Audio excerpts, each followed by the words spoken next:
ఏపీలో ఎప్పుడు ఎన్నికలు జరిగినా అందరి దృష్టి కడప జిల్లాపైనే ఉంటుంది. అక్కడి నుంచి వీవీఐపీలు పోటీ చేయడమే ఇందుకు ప్రధాన కారణం. మరి ఈసారి మాత్రం కేవలం ఏపీ ప్రజలే కాదు, 2 తెలుగు రాష్ట్రాల ప్రజలతో పాటు పొరుగు రాష్ట్రాల దృష్టి కూడా కడప జిల్లాపైనే పడింది. ఎందుకంటే కడప ఎన్నికల బరిలో ఈసారి ఓ పక్క అన్నా చెల్లెలు పోటీ పడుతుంటే మరో పక్క స్వయంగా అన్నదమ్ములే సై అంటే సై అంటున్నారు. రసవత్తరంగా మారిన ఫ్యామిలీ మెంబర్స్ ఫైట్ పై స్పెషల్ ఫోకస్ చూద్దాం.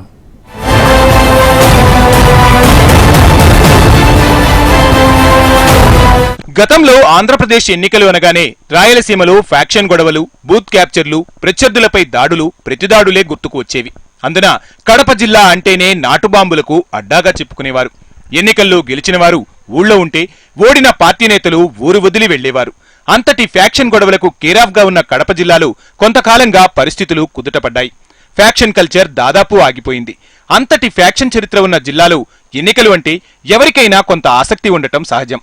అందులో ఒకే ఇంటి నుంచి అభ్యర్థులు బరిలో నిలిస్తే ఆసక్తి ఇంకొంచెం ఎక్కువగానే ఉంటుంది. దీంతో రాయలసీమ నడిబొడ్డున ఉన్న కడప రాజకీయం ఇప్పుడు రసవత్తరంగా మారింది. అన్నదమ్ములు, అన్నా చెల్లెళ్లే శత్రువులుగా మారి కత్తులు దూసుకుంటున్నారు.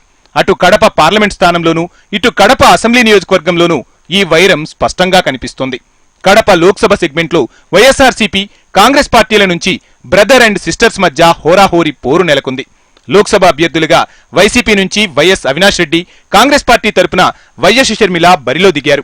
కడప అసెంబ్లీ సెగ్మెంట్లో టీడీపీ పాలిట్ బ్యూరో సభ్యుడు రెడ్డప్పగారి శ్రీనివాసరెడ్డి, ఆయన సోదరుడు మాజీ ఎమ్మెల్యే రమేష్ రెడ్డిలకు మధ్య వారు మొదలైపోయింది. దీంతో కడప జిల్లా రాజకీయాలు రసవత్తరంగా మారిపోయాయి.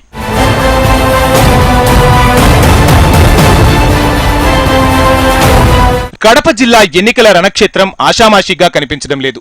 సై అంటే సై అంటూ ఆరోపణలు, ప్రత్యారోపణలు చేసుకునే స్థాయికి రాజకీయాలు వెళ్లాయి.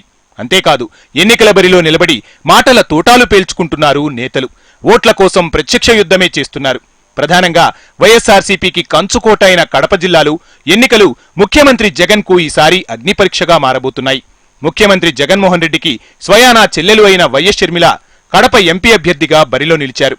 తన చిన్నాన్న కొడుకు అయిన ఎంపీ అవినాష్ రెడ్డిపై కాంగ్రెస్ అభ్యర్థిగా పోటీ చేస్తున్నారు షర్మిల. 2 వర్గాల నేతలు పాత కేసులను ప్రస్తావిస్తూ మాటల తూటాలు పేల్చుకుంటున్నారు.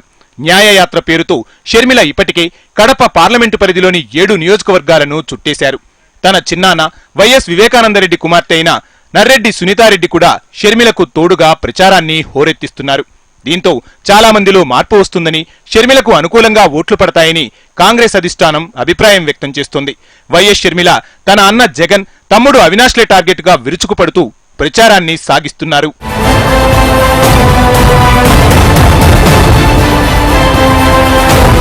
తెలుగుదేశం పార్టీలో మాజీ మంత్రి దివంగత రెడ్డప్పగారి రాజగోపాల్ రెడ్డి కుమారులైన ప్రస్తుత టీడీపీ పాలిట్ బ్యూరో సభ్యుడు శ్రీనివాసులు రెడ్డి, ఆయన అన్న మాజీ శాసనసభ్యుడు రెడ్డప్పగారి రమేష్ రెడ్డిల మధ్య వైరం ప్రారంభమైంది. శ్రీనివాస్ రెడ్డి తన భార్య మాధవిరెడ్డిని కడప అసెంబ్లీ స్థానానికి టీడీపీ అభ్యర్థిగా బరిలో నిలిపారు. కాగా ఆయన అన్న రమేష్ రెడ్డి రాయచోటి టీడీపీ టికెట్ ఆశించారు. నియోజకవర్గ ఇన్ఛార్జిగా ఉన్న రమేష్ రెడ్డికి కాకుండా అక్కడ రాంప్రసాద్ రెడ్డికి టికెట్ రావడంతో రమేష్ కుమార్ రెడ్డి వైసీపీలో చేరారు. 4 దశాబ్దాలుగా వైఎస్ కుటుంబానికి, రెడ్డప్పగారి రాజగోపాల్ రెడ్డి కుటుంబానికి రాజకీయ వైరం కొనసాగుతోంది. ఈ వైరాన్ని మరిచి మరీ రమేష్ రెడ్డి వైఎస్ఆర్ కాంగ్రెస్ పార్టీలో చేరడమే ఆలస్యం. ఆయనకు వైసీపీ అధినేత జగన్మోహన్ రెడ్డి వైఎస్ఆర్ కాంగ్రెస్ పార్టీ రాష్ట్ర అధికార ప్రతినిధిగా నియమించారు. దీంతో నిన్నటిదాకా టీడీపీ వీరభక్తుడైన రమేష్ రెడ్డి వైఎస్ఆర్సీపీ రాష్ట్ర నాయకుడైపోయారు. ఆ తర్వాత వెంటనే ఉమ్మడి కడప జిల్లాలోని రాయచోటి, కడప నియోజకవర్గాల్లో ఆ పార్టీకి మద్దతుగా ప్రచారం సాగిస్తున్నారు. రాయచోటి నియోజకవర్గంలో వైసీపీ అభ్యర్థి శ్రీకాంత్ రెడ్డితో కలిసి గాలివీడు, నూడివీడు, రాయచోటి ప్రాంతాల్లో దూకుడుగా ప్రచారాన్ని హోరెత్తిస్తున్నారు.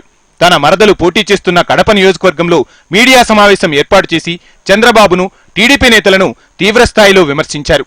రమేష్ రెడ్డి వైఎస్ఆర్ కాంగ్రెస్ పార్టీ అధికార ప్రతినిధిగా కడప, రాజంపేట పార్లమెంట్ స్థానాల్లో ప్రచార బాధ్యతలు నిర్వహించనున్నట్టు తెలుస్తోంది. ఈ ప్రభావం కడప నియోజకవర్గం తెలుగుదేశ అభ్యర్థి మాధవిరెడ్డిపై పడే పరిస్థితులు స్పష్టంగా కనిపిస్తున్నాయంటున్నారు రాజకీయ విశ్లేషకులు.